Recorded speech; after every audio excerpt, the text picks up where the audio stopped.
Hey guys, it's Kevin again, and this is going to be another movie review for you guys. And this movie I'm going to be reviewing to you, I wasn't planning on actually initially watching it. Now, I heard about this movie for a while, but I didn't really know anything about it. But one of probably my close friend on YouTube, I talk about him all the time. Of course, you guys know who it is. Kane the Planet K, Kid of Awesome, who's currently actually watching this video. I'm on Skype call with him and he's watching this video, in case you guys care. He just made a cameo.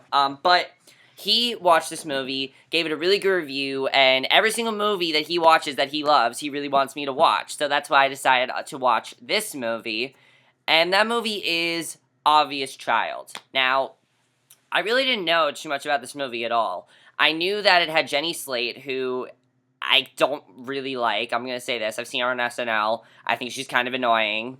I didn't really like her on that. Yeah, I used to watch Saturday Night Live. I don't really watch it anymore, though.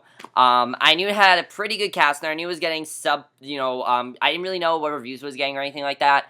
But I decided I'd watch Obvious Child. And after watching it, what did I think of Obvious Child? Did I love this movie? No. Was it a very good movie? Yes, it is by far the best romantic comedy I've seen this year. It is better than The One I Love. One I Love was a very good movie, but this is definitely... I like this more than The One I Love. There are things I like about this more. But this movie has a few problems. It's not a perfect movie. It's not a masterpiece in my opinion. But it is a very good movie that I really enjoyed. Okay, I definitely really enjoyed it. But let's get to the plot of Obvious Child. Now, the plot of Obvious Child is actually pretty simple. Basically, let's just say it's Tammy if it was good. Now, if that makes any sense, okay? You know Tammy was kind of about she loses this, she loses this, she loses this. That's kind of the plot of Obvious Child. We focus on our main character, Donna Stern, who she's a comedian. She's a very successful comedian. She does a lot of stand-up, which are some of the funny scenes in the movie, I might add. But one day, she finds out that her boyfriend that she's been dating for, a long time has suddenly cheated on her with her best friend, and he breaks up with her in a bathroom, and then she goes to a bookstore, which she finds out is running out of business, and basically, she's sort of getting a little bit depressed. Her life is not going in a very good direction. I sort of would compare it to The Wedding Singer, which I know is a weird comparison, probably because The Wedding Singer is my school musical and I'm thinking about it a lot, but it kind of is like that in the sense that she ends up getting, really bad at stand-up and things like that, affects it, but then she ends up meeting this guy, Max, who she ends up having a one-night stand with. She ends up getting really close with him. They end up getting very close. They end up having a one-night stand, and she ends up pregnant, and basically the rest of the movie is she kind of, is wondering, should I get an abortion, should I not? That's basically what the plot is, and if she should tell him, when she should tell him, and things like that. And that's basically the plot of Obvious Child. Now, from the plot, the movie just sounds like your typical romantic comedy, but it's much more than that, which I really like about the movie. First of all, the acting really saves this movie. Also, it's A24. So with A24, they're going to go deep into their movies. They're going to, go really in-depth and things like that, which I love at A24. They're definitely one of the best movie companies working today. I will definitely say that. A24 knows their stuff, definitely. I definitely want to see more A24 movies. I think they do a very good job with them. I heard Most Violent Year is their best one, which is coming out December 31st. So I'll be sure to check that one out. But let's get to the casting of this movie, the acting. First of all, our main lead here is Jenny Slate, who, as I said, I usually find kind of annoying. Her voice is kind of annoying. Something about her irritates me. But I had no problem with her in this movie. I thought she was fantastic in this movie. She was very funny. There's this one very, very funny scene where she just found out she was pregnant, and in her mind, she's, trying to remember, did they use a condom or not? She's not sure if she's actually pregnant or not. Donna's brain scene. I thought that was hilarious to watch, and all the scenes where she was doing stand-up was very funny as well. She also had some very good dramatic scenes I was very surprised about. I was surprised by how good of an actress she really is. And she's not one of the best female, performances of the year or anything. The best female performance of the year is definitely Scarlett Johansson Under the Skin or Julianne Moore and Still Out. So those are the two best ones. But Jenny Slate still gave a very good performance, and I really liked her as a character of Donna Stern. I thought she was really good. Jake Lacy as Max, I thought was great. Him and Jenny Slate's chemistry was my favorite part of the movie. Anytime that Max showed up, I was so into this movie. I'm like, I love where this is going. I love the chemistry between them. I really loved everything about their romance. I thought their romance was very realistically portrayed. I definitely really enjoyed it. He kind of saved her. He kind of made her life better. And I definitely really enjoy that. And it's not really cheesy. It's not. He shows up a couple times in her life. They go on a few dates and things like that. She's not sure if she should tell him if she's pregnant or not. And it's very realistic the way that was portrayed, and I definitely really enjoyed that. Is it a very realistic movie? There are a lot of scenes where it's not, but it is sort of realistic. Gabby Hoffman as Nellie as her best friend. I thought she was good. Nothing too special about her, but I thought she was good. Let's talk about Gabe Liedman as Joey. I thought he was the funniest by far. I thought he was absolutely hilarious. He made me laugh hysterically. There are so many funny scenes. He is Donna's and Nellie's gay best friend. He's also a comedian. He has so many funny scenes where he does stand up. I thought he was so funny in them.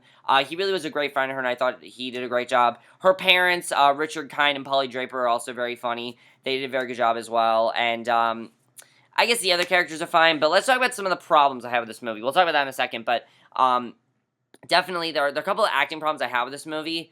David Cross is my first problem. His character, I felt, did not need to be in the movie. He felt pointless to me. His character contributed nothing to the movie. He's in a couple scenes, and it sort of dragged the movie down a little bit for me. If he wasn't in the movie, I would have definitely liked the movie more. If his whole thing was not in the movie, I would have liked it more. What happened with that plot kind of brought the movie down a little bit for me, because the whole movie had this very realistic tone, and what happened with his character wasn't really exactly realistic, and I didn't really like what was going on with this character. I thought he was just kind of boring, in my opinion. I've never been that big of a fan of David Cross. I thought he was just annoying in this. I didn't like his character that much, and I just really didn't like him that much. The directing, though, I thought was very, very good. I definitely feel Gillian Robespierre. This was actually her directorial debut, I believe. Yeah, it was. She did a fantastic job, definitely. She knew what tone to set for this movie. She really set very well. I wouldn't say this movie's a dramedy. It's not, because it doesn't really have so many dramatic moments. Like, a dramedy for me has equal comedy and dramatic parts, and this really doesn't. This, I'd say, is more of a romantic comedy. Maybe a dark, like not a black comedy, because it's not like about, I don't know. So I don't know what I'd say it is, but I thought the directing was definitely very good, and the screenplay also is one of the best screenplays of the year. Screenplay is interesting. You're into the screenplay the entire time. That's one of the things I love about the movie, is that even at points where the movie was a little bit boring, you knew the screenplay was interesting. You were into it enough, and I definitely really enjoyed that. I thought the screenplay was very well done. The cinematography I thought was really, really good as well. Really good cinematography. Score was really good. I really like the songs to this movie. Editing is where I have a couple problems. Let me say this. Before she met Max, I'd say, the first, 27 minutes of this movie, I really was not into it. It took a while for me to actually really get into this movie. There were points where I'm like, I kind of like it, I don't know. But when Max came, I'm like, okay, I like it, I like where this is going. I definitely enjoy that. But before that, I just kind of liked it. I didn't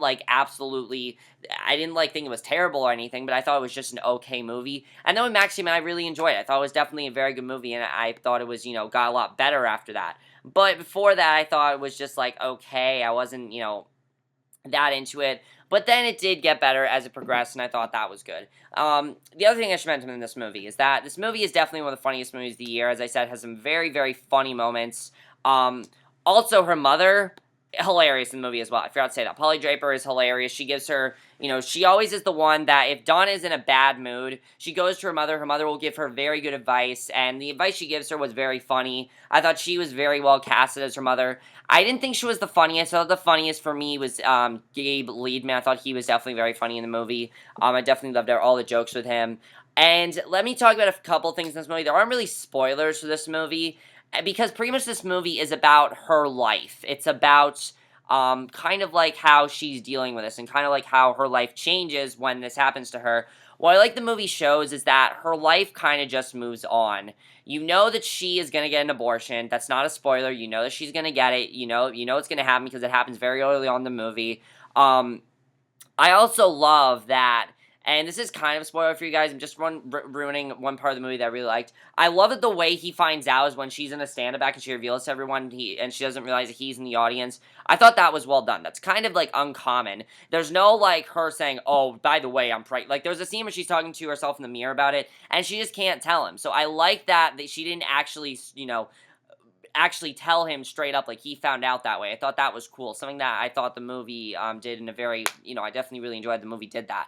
I like it when romantic comedies are not typical. Romantic comedies are very typical and everything, and just, it's the same thing. This movie also makes fun of romantic comedies. There's a scene where they're flipping through the channels, And Jenny, Donna says, I hate romantic comedies. And I thought that was hilarious because I'm like, well, you're in one. And I love that they did that. And I also really like the way the movie ended because, again, as I said, their lives just move on. They move on from this. They're not really shaken by it. They're together. They're happy, and I like the movie ends that way. I thought that was very well done, definitely. The other thing I like about the movie is it doesn't have unnecessary drama, minus that one scene with David Cross. The movie does not have unnecessary drama. It really doesn't. And that's good because it doesn't need it. I mean, I was expecting this movie to have a lot of drama, but it really doesn't. It's definitely more of a comedy than it is a drama, and I like that the movie doesn't really have a lot of unnecessary drama. And there's a lot of movies that'll just randomly put in a plot point to get drama in there and make you feel sad for the characters. That happens in every single romantic comedy you will watch. Any single romantic comedy you will watch, they will put some dramatic plot point in there to change the character, to change how you feel about the movie, and, like, you can just... That always happens. This movie does not do that, and I like the movie doesn't do that because it would have brought the movie down for me. And honestly, I really like this movie. I thought it was a very well done movie. I really enjoyed it. It's not one of the best movies of the year because I've seen other better movies, but definitely is high up there. It's definitely gonna be one of my honorable mentions of this year by far. I really, really love this movie. I mean, I didn't love it, but I really like this movie. Highly recommend you guys check it out. It's a very good movie. It is hard. I am going to say it is hard to get into. Like, if you watch the first 27 minutes and pause it, you made a horrible decision because after the first 27 minutes, it gets really, really good. But that's my review. Hope you guys enjoyed it. And also, this movie's pretty short, too. It's the perfect movie where if you want to watch a short movie, like I did, because, of course, my next review is going to be for The Missing, and I really want to watch that tonight. I don't want to have to watch that tomorrow because I want to watch more movies tomorrow. The movie's only 83 minutes, so it's actually a really good running time, and I think that definitely is very, very good. But that's it for my review. Hope you guys enjoyed it. I'll see you guys in my next video, which will be my review for tonight's episode of The Missing. So I'll see you guys for that. Okay, bye.